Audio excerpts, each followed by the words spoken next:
So one of the reasons we chose the Laramie Project is because it brings up a lot of themes, relevant themes to our students and to this community, and we wanted a chance to explore the themes, both for the cast to explore the themes, but also for the community to explore them. So one of the things we did was we created a very intimate setting. So the actors were in the center, and the audience was sitting in a circle around them. And the lights were the same for the entire show, and the lights were partly on the audience. So what that meant was that the actors and the audience were in an equal amount of light, and the actors made eye contact with the audience for pretty much the entire show. So the amount of energy that the actors were producing while they were acting, the audience kind of had to bounce back that same amount of energy, and their involvement in the show was at the same level. So it really was about creating a dialogue between the audience and the actors, and forcing the audience to think about the issues that the actors were presenting. So we had a lot of discussions as a cast and crew about what we wanted the audience to take away from the Laramie Project. And I think the wonderful thing about the show is that it shows so many different perspectives that you can really, the show kind of meets you wherever you are, is to have a dialogue with the people around you. So it's not about this is the right answer, and as a community of actors, we're telling you this is the way you need to think and this is where you need to be. It's really about creating a dialogue and leaving the theater and having a discussion in the car ride home. A lot of people have come up to me since the show and said, you know, when I left or when I was sitting there, I really didn't get it. Or the person next to me turned to me and said, I don't know, I don't really get it.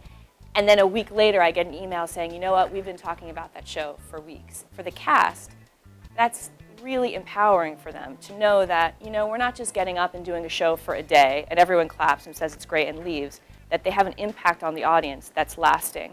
So there were 9 people in the cast, and they played about 60 to 70 roles. There was a scene that had the religious leaders of Laramie. So we had to talk about what are Mormons, you know, what do they believe, what do Unitarians believe, what do Catholics believe? And every different scene had a completely different theme to explore. So as a cast, we would sit down and we would discuss our own experiences and explore different themes in depth. And I think the process, the 8 weeks of rehearsing the show, was so enlightening for the students and for me as well. And that process continued, the education continued through the rehearsal process, through the performance, and into the talkback sessions that happened after each performance. So once we started rehearsing this performance of the Laramie production, we realized that the script would have a great impact on us as the actors. There were a lot of differences between performing and rehearsing for the Laramie Project than any other productions that I've ever been in Sotogrande. One of the biggest differences with the Laramie Project was that it was in the round. We had to make eye contact with a lot of the audience members, and the audience was so close to us performing that it felt like you were having a conversation with the people, and this made it a lot more nerve-wracking for us as performers. With rehearsing, because these were real people and that live today, we had to research each of the characters that we had to play. Some of us found our characters on Facebook or on the internet, and a few of us sent emails to the people that we were performing.